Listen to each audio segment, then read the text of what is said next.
తెలుగు వాళ్ళే కాదండి, ఇంకా దీన్ని ప్రమోట్ చేస్తాం, ఇంకా అదర్ లాంగ్వేజెస్ కూడా. మన జాతికి సంబంధించినంతనే కాదు కదా, టోటల్ ఆల్మోస్ట్ బీహారు అటు కాశ్మీరు ఇదే తప్ప మిగతా అంతా దేశాన్ని అంతా పరిపాలించిన అతని ఒక యోధుడు కథ కాబట్టి అది మొత్తం దేశమంతా అందరికి కూడా తెలియాల్సిన. సో ఇక ముందు దాన్ని వేరే లాంగ్వేజెస్లోకి కొన్ని డబ్బింగు లేదా హిందీలో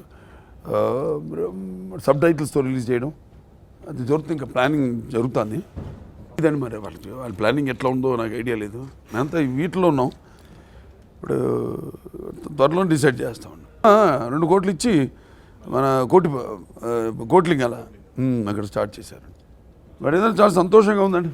బట్ అంటే పిక్చర్ని ఇంత అఖండ విజయం చేసినందుకు, బ్రహ్మరథం పడుతున్నందుకు అందరికీ నా కృతజ్ఞతలు తెలియజేసుకుంటున్నాను. ముఖ్యంగా ఒక మనం తెలుసుకోవాల్సిన చరిత్ర ఎన్నో ఉంటాయి, కానీ ఈ మనవాడు ప్లస్ మనం జనరల్గా కృష్ణదేవరాయలు అయితేనేమి, చంద్రగుప్తుడు, ఇవన్నీ మన గుప్తులకు ముందు తర్వాత కదా వీళ్ళు వచ్చింది. గుప్తుల కింద సామంతులు వీళ్ళు, చంద్రగుప్త డైనాసిటీ. దాని తర్వాత సో తెలుసుకోవాల్సిన చరిత్ర భావితరాలకి. అంటే జనరల్గా మనకి ఇంట్రెస్ట్ ఎలా కలుగుతుందంటే ఒక పాత్ర చేసేటప్పుడు తెలిసిన కథ చేసే కంటే కూడా నాకు గుర్తొస్తుంది నాన్నగారిది అశోక చక్రవర్తి. నేను చేద్దాం అనుకున్న అశోక చక్రవర్తి. అప్పుడు నాన్నగారిని అడగడం జరిగింది. వెరీ గుడ్, చేద్దాం, చేసుకోరా బ్రహ్మాండం ఉన్నారు. స్క్రిప్ట్ తయారు చేశారు ఆయన. అటువంటి అమరవారి అంత ఆథెంటిటీ ఉంది, అంత అటువంటి పాత్రలకి మరి ఆయన తప్ప అనితర సాధ్యమైన పాత్రలన్నీ చేసిన ఆయన. దాని తర్వాత ఆయన పిలిచారు ఒకసారి, ఏంటి నాన్నగారు నాను బుద్ధుడు ఒక్కటైతే కొంచెం ఎట్లా ఉంటుందో జనరంజకంగా కూడా ఉండాలి కదా సినిమాని. చూడండి అక్కడ జనరంగంగా ఉన్నది కూడా ఈ సినిమాలో మనకి తెలుస్తుంది. ఒక సినిమాని మనం ఎలా మోల్డ్ చేస్తాం ఉన్నది. సో సరే ఏం చేద్దాం ఉన్నాను. అప్పుడు బుద్ధం అశోకం చేద్దాం ఉన్నారు. బుద్ధుడుగా నేను చేస్తాను, అశోకుడుగా నువ్వు చేయమన్నారు. సరే అలాగే చేద్దామండి, బాగానే ఉంది ఐడియా. మళ్ళీ పిలిచారు ఒకసారి. అది తాటంత ఉంది చరిత్ర, ఇది ఉంది. రెండింటికి దేనికి న్యాయం చేయలేమేమో. అశోకుడు ఎవరు చేయలేదు అంతవరకు. మన తెలుగు అక్కడ వచ్చింది, మన నార్త్లో తీశారు, సౌత్లో ఎవరు చేయలేదు. అది చేస్తే బాగుంటుందేమో, ఫుల్ లెంత్ పిక్చర్ అన్నారు. అంటే ఓకే బాగానే ఉంటుంది అనుకున్నాం. చెప్తున్నాను అంటే ఎన్ని పరిపరిమితాలు ఒక సినిమా చేయడానికి జనం కూడా రావాలి కదా. జనం రావాలంటే ఒకటి నేను చేస్తున్నాను, నా పూర్వజన సుకృతం. అది నాన్నగారు పాత్రలన్నిటికీ పెట్టిన పేరు ఆయన, కొట్టిన పిండి ఆయన. అటువంటి ఆయన కొడుకుగా, ఒక తెలుగు బిడ్డగా, తెలుగు జాతి బిడ్డగా, అలాగే విశ్వవ్యాప్తంగా తన వెన్నుముఖం మీద తెలుగు జెండాని మోసిన నందమూరి తారక రామారావు గారి వారసుడిగా. సో ఒక తెలియని పాత్రను ఎప్పుడే ఆయన కూడా తెలిసిన పాత్రలు కూడా భలే రకరకాలుగా ఆయన ఇప్పుడు దానవీర సూరకర్ణ ఉంది, దుర్యోధనుడు, ఒక డిఫరెంట్ మైథలాజికల్ అయినా డిఫరెంట్గా ఆయన దాన్ని క్యారెక్టరైజేషన్ చేయడం జరిగింది. ఆయన ఊహలో ఎలా ఉంటే బాగుంటుంది పాత్ర అని, ప్రజల కోసం కాదు, ముందు ఆయన కన్విక్షన్. లేకపోతే చూసేవారు కాదు జనం, ఆయన కోసం అనుకుంటే కూడా ప్రజల కోసం అంటే ఐఎస్ ఆయనకి నమ్మకం తప్పకుండా. అండ్ లాజిక్స్ ఆయనకి పెద్దానికో లాజిక్ ఉండేది. సో ఇట్లా బ్రహ్మాండంగా మా ఈ ప్రయత్నాన్ని ఒక తెలియని పాత్రని, unsung story of an warrior అని మన క్యాప్షన్ కూడా ఇప్పుడు డైరెక్టర్ గారు కూడా చెప్తూ ఉండేవారు. సో దాన్ని ఆవిష్కరించినందుకు, ప్రజలు కూడా దాన్ని అభిమానిస్తున్నందుకు అందరికీ నా కృతజ్ఞతలు తెలియజేసుకుంటున్నాను. ఒక్కొక్కరికి ఒక్కొక్క మైల్ స్టోన్ ఉంటుంది లైఫ్లో. అలాగే నాకు డెఫినెట్గా ఈ 100వ సినిమా కావడం కూడా ఒకనొక కారణం. అంటే మంచి సబ్జెక్ట్ ఎంచుకున్నానన్న ఒక దానికంటే ఏదో అని అంటూ ఉంటాను, అంత కాకతాళీయం యాదృచ్ఛికంగా జరిగిందని. అలాగే నేను ఏదో ఇంకో సినిమా గురించి ఆలోచిస్తుంటే ఈ సినిమాతో రావడం, నిర్మాతలు డైరెక్టర్ ముందుకు రావడం. సో డెఫినెట్గా నా 100వ సినిమా కావడం కూడా డెఫినెట్గా దానికి మంచి హైప్ వచ్చింది. సంక్రాంతికి విడుదల చేద్దాం అనుకుంటున్నాం సినిమా అన్నారు. సో ఆయన ఎంత కాన్ఫిడెన్స్తో వచ్చాడో ఆయన. సో అది నేను కన్విన్స్ అయ్యాను. సో డెఫినెట్గా వస్తాం మాకు. అండ్ నిడివి చెప్పారు, సినిమా నిడివి కూడా 2 గంటల 15 నిమిషాలు అని చెప్పారు. అండ్ డెఫినెట్గా మనిషి పూర్తిగా ఒక విజన్తో వచ్చాడు ఆయన. ఎలా అనుకుంటున్నాడు, ఎలా విజువలైజ్ చేశాడు ఆ పాత్రని. డెఫినెట్గా ఫుల్ ప్లానింగ్తోనే వచ్చాడు ఆయన నా దగ్గరికి. అంటే నేను కూడా ముందే వాళ్ళతో కూడా మాట్లాడి, గ్రాఫిక్స్ వాళ్ళందరితో ఇవన్నీ అడుగుతానని తెలిసేమో. సో అన్నీ కనుక్కుని ఆయన వచ్చి పలానా సంక్రాంతికి విడుదల చేద్దాం అనుకుంటున్నాం సినిమా అని చెప్పడం జరిగింది. సో ఆయనలో ఉన్న కాన్ఫిడెన్సు ఏదైతే ఆయన ఎంతూసియాజంతో వచ్చాడు ఆయన. సో అది నన్ను కన్విన్స్ చేసింది, ఆయన కన్విక్షన్ నన్ను కన్విన్స్ చేసింది, ఆయన కన్విక్షన్. కథ ఏం లేదండి, కథ మాకు కట్టె కొట్టే తెచ్చే 4 లైన్లు చెప్పాడు ఆయన. ఏంటంటే ఒక తెలుగు నేలపైన అడిగాడని ఒక మహావీరుడు, అలాగే సముద్ర తోయ పీతవాహనుడిగా మొత్తం తన సైన్యాన్ని 4 దిక్కులకి నడిపించిన యోధుడు, అలాగే క్షత్రియ దర్ప మానమర్ధనుడిగా ఈ యొక్క గణనీయ సంఖ్యలో ఈ రాజ్యాలన్నీ జయించిన వీరుడి కథని, అలాగే తెలుగు పౌరుషం తేజరిల్లేలా చేసిన అసమాన శూరుడని ఈ 4 లైన్లు చెప్పారు ఆయన. అంతే, కథ తక్కువ, చాలా తక్కువ. మిగతా అంతా మేము ఇమాజిన్ చేసుకుని చేయడమే. మిగతా అంతా మనకు తెలిసింది ఏంటంటే శాతవాహనుడు 23వ చక్రవర్తి, తను 23వ రాజు చక్రవర్తి అయ్యాడు. తర్వాత దాని తర్వాత తల్లి పేరు పెట్టుకున్నాడు అతను, తన ఇంటి పేరు మార్చి తల్లి పేరు పెట్టుకున్నాడు. అంతే తెలుసు మాకు. అండ్ ఏ రాజ్యాలు జయించాడు అతను అని 4 లైన్లే ఉంది హిస్టరీలో కూడా. మిగతా అంతా ఇమాజిన్ చేసుకుని క్యారెక్టర్ ఎక్కడ పడకుండా అన్ని ఉన్న చుట్టూ క్యారెక్టర్స్తో లింక్ చేసుకుంటూ చేయడం జరిగింది. నాకు ఎప్పుడో అలవాటు ఏంటంటే ముందుకు వచ్చి ఒక సినిమా స్టార్ట్ అయినప్పుడు సరదాగానే ఉంటాను. నెమ్మది నాకే తెలియదు కదా పాత్ర అంటే ఒకటి అరవడం, లేకపోతే ఏడవడం, లేకపోతే ఎవరో తృప్తిపరచడానికి ఒక నవ్వు విసరడం కాదు సినిమా. ఒక పాత్ర అంటే ఇంకొకళ్ళ ఆత్మలోకి మనం వెళ్తున్నాం. ఏ అనుభవాలు అయితే మనం అనుభవించలేదో సో వాటిలోకి వెళ్ళినప్పుడు ముందు మనం పరిచయం చేసుకోవాలి ఆ పాత్రకి. అదే చెప్తుంటాను ఎప్పుడు. ఈ సినిమా విషయంకి వస్తే ఏమో అన్నీ వాళ్ళు నడిపారేమో అనిపిస్తుంది నాకు. నాన్నగారు ఒక ఆయన చేయాలనుకున్న పాత్ర ఆయన చేయలేదు. సో ఆయన యొక్క ఆశీస్సులు, ఆత్మ, అలాగే ఈ గౌతమి బాలశ్రీ, శాతకర్ణి, వీళ్ళంతా వెనుకుంటే నడిపించారనిపిస్తుంది నాకు ఈ సినిమా. ఏదండి, ఏ పాత్రకైనా ఒకటేనండి. ఈ పాట కొంచెం ఎక్సర్సైజ్ చేయడం జరిగింది. కొంచెం వెయిట్స్ నేను ఎక్కువ చేయను, నాకు అలవాట్లేదు. అండ్ ఎందుకంటే ఈ మధ్య వస్తుంది ఏదేదో ఏమని ప్యాక్స్ 8 ప్యాక్స్ ఇవన్నీ మన నేటివిటీ కూడా కాదు.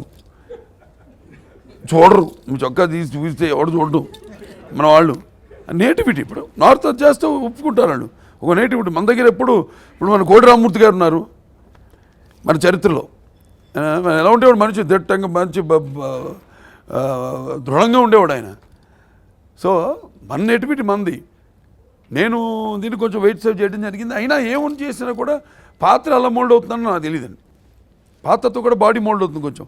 నాన్నగారు లాగా దుర్యోధనుడు అయితే మంచి గంభీరంగా ఒక యోధుడిలాగా, గండరు ఏదో మేటి పోటీ జగజ్జట్టిలా కనపడతాడు. అదే కృష్ణుడైతే కొంచెం ఆడంగితనం, ఫెమినిటీ ఉంటుంది. అలా కర్ణుడైతే అదంతా ఉంటుంది. అవన్నీ మేము చేసే వ్యాయామం వీటితో పాటు బాడీ కూడా మోల్డ్ అవుతుంది జనరల్గా. అది నా చేతుల్లో ఉండదు, అది నా చేతుల్లో ఉండదు. వేసుకునే కాస్ట్యూమ్ నుంచి కూడా ఉంటుంది, అది మాత్రం ఉంది. వేసుకునే కాస్ట్యూమ్, మెటీరియలు, దాని తర్వాత లొకేషను, ఆ సీను, చుట్టూ ఉన్న ఆర్టిస్టులు, అవన్నీ కూడా ఒక క్యారెక్టర్ బాడీ మోల్డింగ్ మీద వాటి ప్రభావం ఉంటుంది. ఎక్స్పెక్ట్ చేశానండి. ఆ కన్విక్షన్తో అందుకే చేశాను 100వ సినిమాని. డెఫినెట్గా అయితే అంటే 100వ సినిమా హిట్ అని కాదు, మెయిన్గా అటువంటి పాత్ర, ఆ పాత్రకి నేను పూర్తి న్యాయం చేయగలుగుతాను అంటే క్రిష్ నేను చెప్పే ఒక టీం వర్క్ అనండి.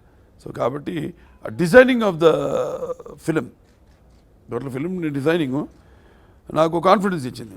డెఫినెట్గా ఇది పెద్ద సక్సెస్ అవుతుందని. ఎందుకంటే ఒకటి ఇప్పుడు వెరైటీ అంటే తెలియని పాత్రే వెరైటీ, ఒక కమర్షియల్ ఆస్పెక్ట్ దాంట్లో ఏంటంటే తెలియని పాత్ర. సో డెఫినెట్గా దాని మీద నాకు పూర్తి నమ్మకం ఉండింది. పిక్చర్ పెద్ద సక్సెస్ అవుతుంది. అండ్ కాంబినేషన్, మ్యూజిక్ డైరెక్టరు కంచె చూశాను, అక్కడ అద్భుతమైన రికార్డింగ్ అది చేయడం, పాటలు అయితేనేమి రికార్డింగ్, మంచి బాణీలు, అద్భుతమైన బాణీలు సమకూర్చడం జరిగింది. సో నాకు మొదటి నుంచి I was very confident picture పెద్ద సక్సెస్ అవుతుంది. అందరూ వాళ్ళు సొంతం చేసుకున్నాను సినిమాని. జనం ఎలా సొంతం చేసుకున్నారో, ఎలా మంచి సినిమాకి నేను నిజంగా ఈ సినిమాకి అయితే భాషాభేదం కూడా ఉండదు. ఎక్కడో మా ఫ్రెండ్తో మాట్లాడితే అక్కడ గురుగాంలో రిలీజ్ అయింది పిక్చరు. అక్కడంతా నార్త్ ఇండియన్స్ అంట, థియేటర్ నిండా ఏళ్ళలో చప్పట్లంట ఆడు కూడా. సో అలా కొన్ని సినిమాలకి భాషాభేదం ఉండదని డబ్ చేయాలి మళ్ళీ, ఇది లేకుండానే డైరెక్ట్ తెలుగు రిలీజ్ అక్కడ. అలా భాషాభేదం కానీ, ఆడమగ తేడా కానీ, లేకపోతే పండిత పామరాది పట్టుపిడుపులు కానీ, ధనిక పేదరికం అని తారతమ్యం కానీ, లేకపోతే అభిమానులు దురభిమానులు అని అడ్డుకోవడాలు కానీ ఉండవు ఇలాంటి సినిమాకి. అలాగే ఇండస్ట్రీ వాళ్ళు కూడా అందరూ వాళ్ళు తమ సొంతగా భావించారు. సక్సెస్ని వాళ్ళు కూడా వాళ్ళ సక్సెస్ కాదే నేను అంటాను. ఇది కేవలం ఒక తెలుగు జాతో లేకపోతే మన భరత జాతి సక్సెసే కాదు, ఇది ఇండస్ట్రీ సక్సెస్ కూడా. సో నాకు ఎక్కువ టైం దొరకదండి, అండ్ ఎక్కువ సోషలైజ్ అవ్వను నేను. లేకపోతే సినిమాలు ఏదైనా నెక్స్ట్ పిక్చర్ ఏంటి దానికోసం హోంవర్క్ చేస్తాను. ఎవరు ఒక సబ్జెక్ట్ చెప్పినా సరే, ఇప్పుడు రైతు సినిమానే ఉంది, కమర్షియలైజ్ ఎలా చేయాలి ఇప్పుడు దాన్ని ఉంటే అబ్బాయిలందరూ ఎదురు చూస్తుంటారు కదా ఊరికే. అంటే దాన్ని ఎట్లా ఓకే తెలంగాణ స్లాంగ్ వెళ్తాం, ఎందుకంటే స్లాంగ్ అని కాదు, స్లాంగ్ కోసం అంటే అక్కడ అది క్లారిఫై చేయాలి. అది నేపథ్యం, అక్కడ ఉంటేనే దానికి సింపతి వస్తుంది క్యారెక్టర్కి, ఆ నేపథ్యంలో ఉంటేనే అని ఆ నేపథ్యం సెలెక్ట్ చేయడం జరిగింది. అలాగే చేజులు ఇవన్నీ కూడా నేనే హోంవర్క్ చేసుకున్నాను మొత్తం. సో ఇలా ఒక క్యారెక్టర్లోకి వెళ్ళినప్పుడు ప్రతిదీ క్షుణ్ణంగా డీటెయిల్స్లోకి వెళ్తాం. ఈ సినిమా కూడా కానీ చూడలేదు, ఒకసారి చూపించి కలిసామండి. ఆయన ఇప్పుడు అదే సర్కార్ అయ్యాక ఆలోచిద్దాం ఉన్నారు. సో సర్కారు మన ఎప్పటికి అవుతుందో ఐడియా లేదు. సో చూద్దాం, వేచి చూద్దాం. ఆయన లేకపోతే సినిమా ఉండదు, అది మన గ్యారెంటీ. ఎందుకంటే తీసుకోండి రిస్క్ కూడా ఉంటాయి కొన్ని, ఆ డీటెయిల్స్ సినిమాకి అది చెప్పలేను. ఇప్పుడు మీకు ఆ ప్రెసిడెంట్ క్యారెక్టర్, సో దాన్ని అంతవరకు చెప్పగలుగుతాను.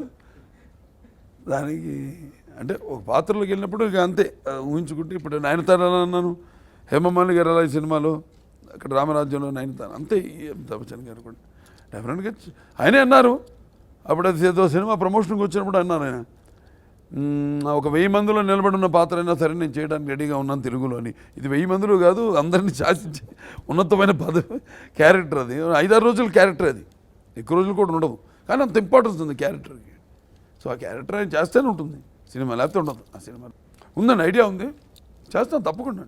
పౌరాణికం ఉందండి ఒకటి, చెప్పలేం పేరు చెప్పను, అవతల ఆర్టిస్ట్ది. పౌరాణికం ఒకటి అనుకుంటున్నాను. అలాగే అంతేనండి, సోషల్ ఏం లేదు, పౌరాణికం మీదే ఆలోచిస్తున్నాను. మల్టీ స్టార్ ఏదైనా, కాకపోతే ఒకతోడే పెట్టాడు ఆయన. ఏది ఎడిటింగ్లో నేను వెంటనే ఫోన్ చేశాను, రీరికార్డ్ చూస్తాను. అదే మొత్తం షాట్ లేదేంటి అన్నాను. లేదు మొత్తం ఎక్స్టెండ్ చేయండి షాట్ అన్నాను. పాప ఎక్స్టెండ్ చేసి మనం ఎందుకు చెప్పాము ఏంటి అన్నది అదే కృష్ణ గారిలో ఉంది గొప్పతనం. అంటే మనం ఇటువంటి పెద్ద కృష్ణ వినాలని మీ పని మాట, మీ సీనియారిటీకి కృష్ణ అంతా అని మీరు అనొచ్చు, అది కాదు కదా. ఆయన చేసే సినిమాలు కూడా అన్ని గొప్ప సినిమాలే. అలా కాకుండా తపన, అంతేకాకుండా నా ఇన్వాల్వ్మెంట్ తెలుసు ఆయనకి. ఎన్నో షార్ట్స్ కూడా చెప్పడం జరిగింది, మేమంతా తీసుకోవడం జరిగింది షార్ట్స్, మేమంతా కలిసి. ఏమంటే ఈ షార్ట్ ఇక్కడి నుంచి జూమ్ చేయండి, ఆ ట్రాలీలో అంటానే మీలో ఇంకొకటి మిగిలాడు అని అంటున్నప్పుడు కెమెరా వస్తే కళ్ళు అన్నీ దించుకుంది. బహుశా ఆయన కూడా అదే ఉందేమో మైండ్లో.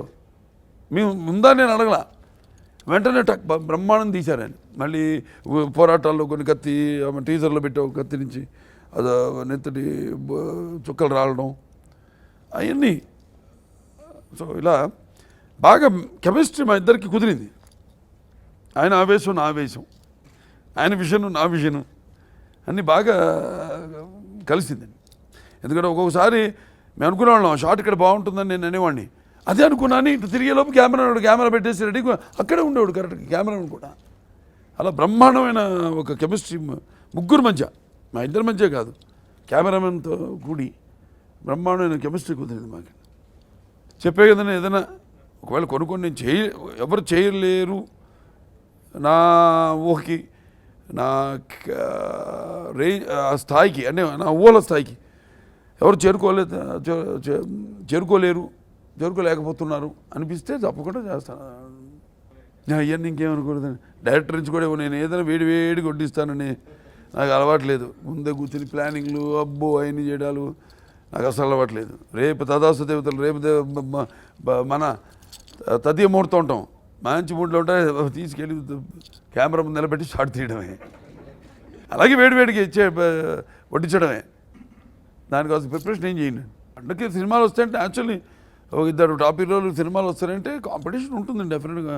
ఏదైనా అంటారు కదా స్పర్ధ వర్ధతే విద్య అని ఏ రంగంలోనూ ఫలితాలు ఆశాజనకంగా లేకపోతే అంత రంజు ఉంటుంది, మజా ఉండదు. సో ఏ రెండు అసలు డిఫరెంట్ జానర్స్, నేపథ్యాలు, సోషల్, ఇది చారిత్రాత్మకమైన సినిమా. సో అవి ఉంటుంది, అది క్వైట్ న్యాచురల్. ఇప్పుడు జనరల్గా మేము పర్సనల్గా వస్తే వీఆర్ వెరీ క్లోజ్, కలిసినప్పుడల్లా క్లోజ్గా ఉంటాం, చాలా క్లోజ్గా ఉంటాం. ఇండస్ట్రీలో క్లోజ్గా ఉండేది ఆయనతోనే, నేను ఎవరితో అంత క్లోజ్గా ఉండను. కలిసినప్పుడు అదే ఎప్పుడో కలుస్తాం. నేను చెప్పాక నేను ఎవరు కలవను, ఏదో ఫంక్షన్లోనో అలా తప్పితే అంత టైము ఉండట్లా. ఇదివరకు ఉండిందేమో, ఇవాళ ఉండింది ఇదివరకు ఏదో కలుసు. ఎప్పుడు ఎమ్మెల్యే కాకముందో లేకపోతే ఈ మన బసవ తారక ఉండే అమెరికన్ క్యాన్సర్ హాస్పిటల్ చైర్మన్ కాకముందు. ఇప్పుడు అసలు టైం లేదు, అసలు ఎవరిని కలవట్లా నేను. సో అది జనరల్గా ఉండడం కూడా మంచిది, బాగుంటుంది. కాంపిటీషన్ ఉంటేనే అప్పుడప్పుడు ఇంకా కొంచెం సిన్సియర్గా, ఇంకా ఒక ఇది ఒళ్ళు దగ్గర పెట్టుకుని చేస్తాం. వయసును బట్టి ఓకే, ఫస్ట్ మేబీ దాంట్లోకి పంపి ముందు ఆ జోనర్లోకి పంపి అక్కడి నుంచి చూద్దాం. ఇంకా ముందు ఒక సినిమా అయితే కదా ఇంకా తెలుస్తుంది, ఆవిష్కరింపబడేది కూడా. అతను కూడా కొన్ని రోజులు చేశాడు అంతే. దాని తర్వాత మళ్ళీ చదువు ఉంది కదా, ఇంకా స్టిల్ ఈజ్ డూయింగ్ ఆన్లైన్. ఇప్పుడు ఇక్కడికి వచ్చాడు, స్టేజ్లో చదువుతున్నాడు. ఇప్పుడు ఇక్కడికి వచ్చేసి మళ్ళీ సినిమా కూడా దగ్గర పడుతుంది కదా, ఈ సంవత్సరం ఆఖరిలో అనుకున్నా కాబట్టి దానికి తగ్గ తర్ఫీదు. అలాగే ఆన్లైన్లో చేసుకుంటాడు BBA, bachelor in business administration. అందరూ చూస్తున్నారు, ఇంకా చూడమని అందరూ ఒకసారి కాదు, ఇప్పటికి 10 సార్లు చూసి చూడండి. ఒకటి సంతోషం ఏంటంటే సినిమాకి అందరూ, అంటే ఇదివరకు కూడా 30-40 సంవత్సరాల నుంచి సినిమాలు చూడటం మానేసిన వాళ్ళంతా కూడా వస్తున్నారు బయటికి. కుటుంబాన్ని ఏకం చేస్తానని చెప్పొచ్చు, తరాల్ని వాళ్ళు వస్తున్నారు బయటికి. అలాగే వాళ్ళని నడవలేని వాళ్ళని పాపం వయసు అయిపోయి వాళ్ళు కూడా వాళ్ళ కొడుకులో మనవాళ్ళు వాళ్ళంతా కూడా పట్టుకుని వాళ్ళని సాయం చేసి ఊతరించి వాళ్ళని తీసుకెళ్తున్నారు సినిమా కంటే. సో చాలా ఒక అనిర్వచనీయమైన ఆనందం, అనుభూతి. పాత్రను బట్టి ఉంటుందండి, క్యారెక్టర్ని బట్టి ఉంటుంది. ఎవరినన్నా ఇప్పుడు ద్రౌపదిని చెప్పే కదా, అలాగే ఇంకెవరినైనా పెట్టి తీసుకోవచ్చు. కాకపోతే ఈ నిన్న మొన్న ఇంటర్వ్యూ మామూలుగా ఫైట్ మాస్టర్ లేదు అడిగింది తను, నా చేత ఫైట్లు చేయించలేదని. ఊరికే ఉంటుంది ఆర్టిస్ట్ పట్టుకుందాగానే ఏదో ఒక సినిమాలో అన్నాను అంతే తప్పితే అట్లేమి ఉండదండి. క్యారెక్టర్ని బట్టి వెళ్తాం మేము. అండ్ బికాజ్ కాస్టింగ్లో చాలా జాగ్రత్తలు తీసుకుంటాం. ఈ సినిమాలు చూస్తుంటారు, ఇదివరకు లేని కాంబినేషన్స్ అన్నీ ఉన్నాయి దీంట్లో. అంటే ఆ కొత్తదనం కావాలి మాకు ఆ పాత్రలో. ఎక్సెప్ట్ భరణి గారు అండ్ శుభలేఖ సుధాకర్. చాలామంది శుభలేఖ సుధాకర్ గారు చాలా దూరం అయిపోయి ఇండస్ట్రీకి అడిగారు, ఎవరన్నా నా పక్కన కూర్చున్నాడు అడిగారు నన్ను. శుభలేఖ సుధాకర్ గారు నాన్నగారేమో చంద్రగుప్తుడు క్యారెక్టర్ చేశారు, అదేమో ఉత్తరం దక్షిణాన్ని కొట్టుకుంటూ వచ్చాడు రాజు ఆయన. ఇక్కడేమో శాతకర్ణి, ఇది దక్షిణం నుంచి ఉత్తరకి.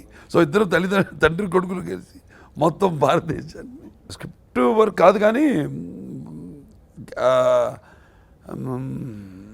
ఏమన్నా